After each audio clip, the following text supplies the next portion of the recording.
BJP वाले विरोध कर रहे हैं, मुसलमानों, मेरे भाइयों, मेरे मित्रों, 24 में बगावत कर डालो, क्योंकि ये मुस्लिम विरोधी पार्टी है। पत्रकार महोदय ने सही बताया कि भाजपा के लोग ही मुसलमानों का विरोध करते हैं, हम जैसे लोगों को सिर्फ मोहरा बनाया जाता है। मुसलमान भाइयों, जाग जाओ, समय है, सत्ता परिवर्तन कर लो।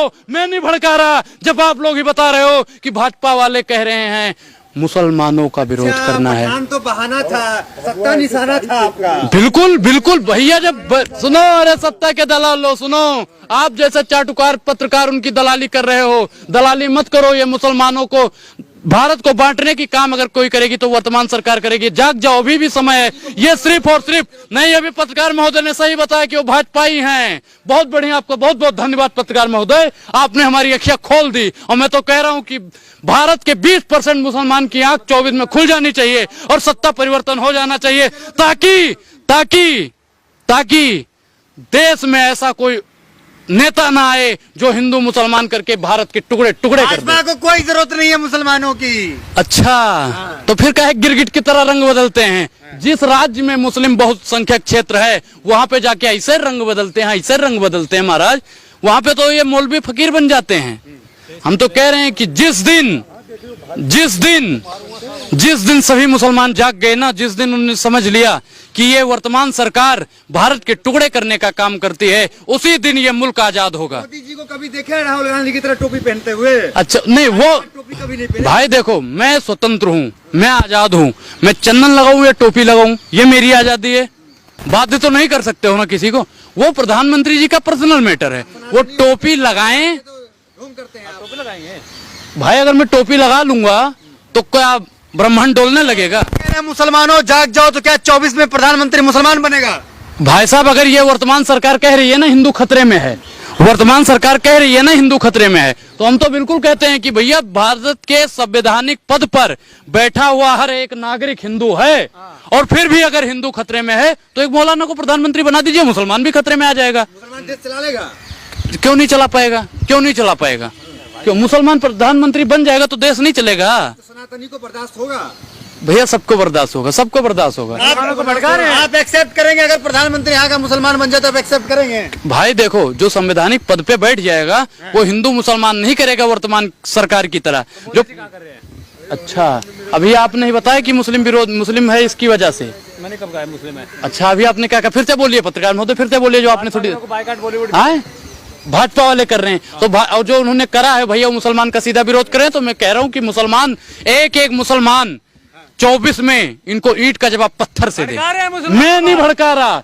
अगर ये मुसलमान का विरोध करने वाली पार्टी है तो मुसलमानों को कट जाना चाहिए ऐसी पार्टियों से। मुसलमान से प्रधानमंत्री बनते हैं 100 करोड़ बनाएगा कि 20 करोड़ बनाएगा? एक मिनट, 100 करोड़ में से 50 करोड़ तो इनके खिलाफ में है और 20 करोड़ जो मुसलमान भाई हैं वो हमारे साथ में आ जाएंगे। हम कितने हो जाएंगे? 70 करोड़। अब 70 करोड़ जिसके साथ है उसका प्रधानमंत्री बनेगा, 50 करोड़ वाला प्रधानमंत्री बनेगा। मुसलमान को प्रधानमंत्री चुनेगा? भाई साहब, मुसलमान बने, हिंदू बने, लेकिन ऐसा प्रधानमंत्री बने जो हिंदू मुस्लिम की राजनीति ना करे, वास्तविक मुद्दों की बात करे। फ्लॉप हो जाएगा तो मान लेंगे ना कि 24 में मोदी जी आ रहे हैं? नहीं, मैं पठान सुपरहिट होगी और 2024 में वर्तमान सरकार का कोई भी बंदा प्रधानमंत्री नहीं हो रही है अखंड भारत बनाने की, आप यहाँ पे मुस्लिम प्रधानमंत्री बना रहे हैं। देखना कैसा जाहिल पत्रकार है।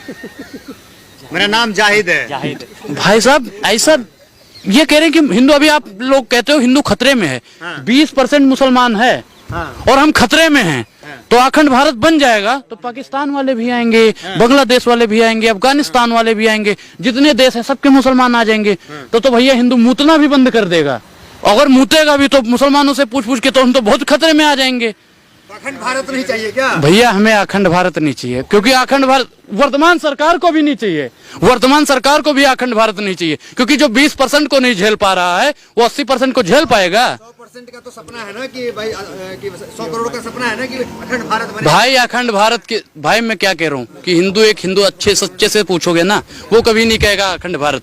क्योंकि जैसे वर्तमान सरकार कह रही है ना हिंदू खतरे में है, जब पूरे के पूरे मुसलमान आ जाएंगे तब तो हिंदू रसातल में चला जाएगा। चला जाएगा ना। थोड़ा सामने क्या कह रहे?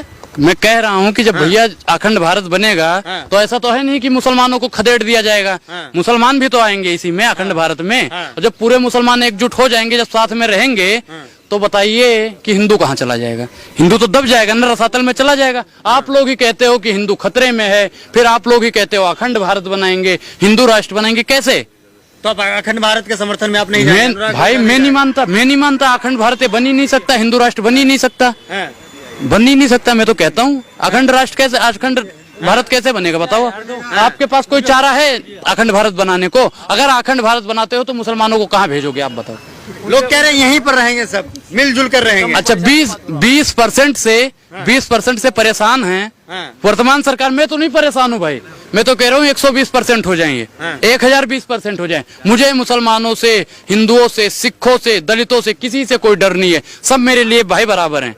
मुसलमानों से इतना प्रेम क्यों है आपको? हाँ, क्योंकि भाई वो भी देशभक्त हैं, वो भी देशभक्त हैं भाई, मुसलमान भी देशभक्त हैं। आप इंडिया गेट पे चले जाइए, सबसे ज्यादा वहाँ पे मुसलमानों के नाम आपको मिलेंगे। इसलिए मैं मानता हूँ, क्योंकि वो भैया मैं तो मानता हूँ सनातनियों से भी बड़े देशभक्त हैं भाई। एक हिंदू दिन में एक बार भी धरती को नहीं चूमता है, एक मुसलमान 5 बार चूमता है। तो बताओ देशभक्त कौन हुआ? हिंदू हुआ, मुसलमान हुआ? भैया बताओ कौन हुआ? लेकिन एक सवाल है जिसको जाना भाई जाओ, ठीक है।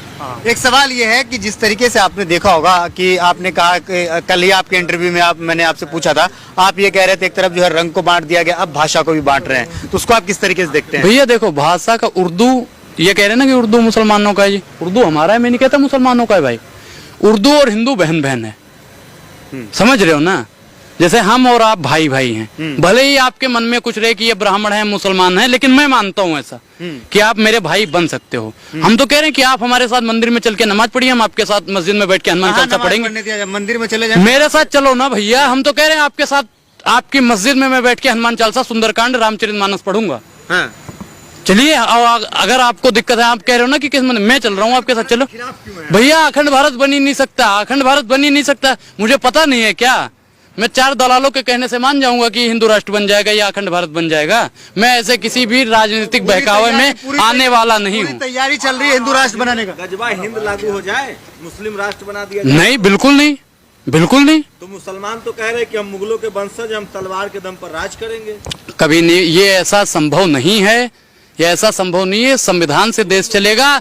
सुनो, सपना देख रहे हैं गजवा हिंद का। वो भैया मैं क्या कह रहा हूँ, वो कुछ लोग तो ऐसे भी हैं जो हिंदू होके भी हिंदू को करते हैं भैया। कुछ एक मुसलमान के चक्कर मैं एक 35 टुकड़े हुए मुसलमान जो है बिल्कुल किया है, बिल्कुल करते हैं। तो उस पर क्या बोलेंगे? मैं तो कहता हूँ कि कोई भी हो, हिंदू हो, मुसलमान हो, सिख हो, ईसाई हो, अगर ऐसी वारदात, ऐसी हरकत करता है तो उसको तो फांसी दीजिए, बिल्कुल दीजिए। वो हिंदू हो या मुसलमान। मैं कहता हूँ अगर श्रद्धा वाले मैटर में आफ्ताब को फांसी मिलती है तो अंजलि सिंह वाले मैटर में मनोज मित्तल को फांसी मिलनी चाहिए।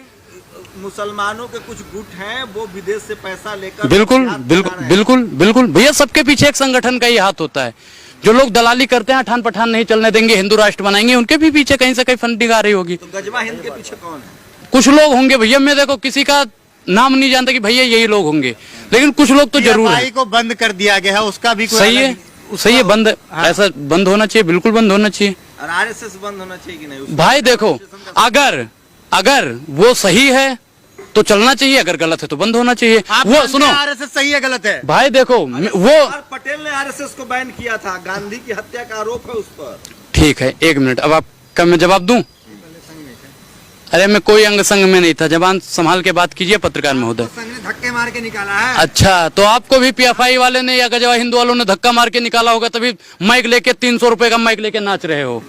यही करते थे ना पहले गजवा हिंद में? तो कौन से इस्लामिक उसमें थे आप बताइए, कौन सा संगठन में थे? आपको नहीं लगता मुसलमानों से इस देश को खतरा है? नहीं, मुझे नहीं लगता। मैं तो कहता हूँ मुझसे भी बड़े भक्त हैं, राष्ट्र भक्त हैं। संगठन बंद कैसे हुआ? बंद क्यों हुआ? भाई जो संगठन में कह रहा हूँ, फिर कह रहा हूँ कि अगर जो संगठन गलत है, संविधान उसे। राजनाथ सिंह का बयान है कि हर मुसलमान आतंकवादी नहीं, लेकिन जो आतंकवादी है वो मुसलमान है।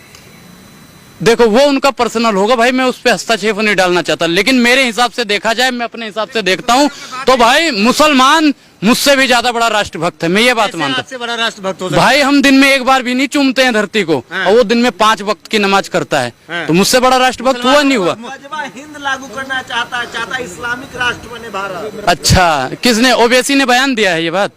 ओवैसी ने कहा है कि मैं गजवा हिंद लागू करूंगा, मैं मुस्लिम राष्ट्र बनाऊंगा। ओवैसी बोलो कौन होता है बयान देने वाला? क्यों? आपका मसीहा है, आपका नेता है। आपके मसीहा हैं? भाई हमारे मसीहा तो मोदी जी हैं, हमारे मसीहा राजनाथ सिंह हैं, हमारे मसीहा योगी आदित्यनाथ हैं, हमारे मसीहा अमित शाह जी हैं। हम तो कहते हैं वो लोग हमारे आदर्श हैं, हमारे गुरु हैं। हम उनको वो अगर कह दें, मुसलमानों से देश को खतरा है कि नहीं? 0% भी नहीं, 1% भी खतरा नहीं है हिंदुओं को। आरएसएस से खतरा है कि नहीं? नहीं भाई, मैं नहीं, आरएसएस से अगर खतरा होता, आरएसएस को भी किसी को कोई दिक्कत नहीं है भैया। आरएसएस से कैसे खतरा हो सकता है? आरएसएस जो है सही संगठन है, देश के लिए काम कर रही है। भाई देखो, वो देश के लिए काम कर रही है, देश हित के, अगर वो देश मानते हैं भाई अब बोले कैमरे पे भाई तलाक हटाओ सही है कि नहीं? सही है, बिल्कुल सही आप है पहले आरएसएस भाई। वाले पे बात कीजिए। भाई किसी भी आरएसएस बहन को बे मानते अरे सही है सुनो, नहीं है? आए? आरएसएस को मानते भाई सही है? अच्छा सुनो, वो संगठन या फिर वो सरकार तय करेगी।